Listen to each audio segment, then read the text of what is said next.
En la época donde el exceso de imágenes y lo superficial lo invade todo, la diferencia estará en valorar y poner en relieve lo verdaderamente importante.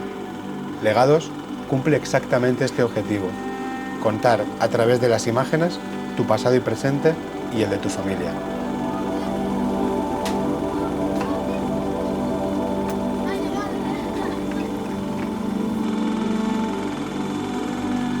¿Cuántas fotografías y vídeos tenéis almacenados y se perderán sin haber sido disfrutados?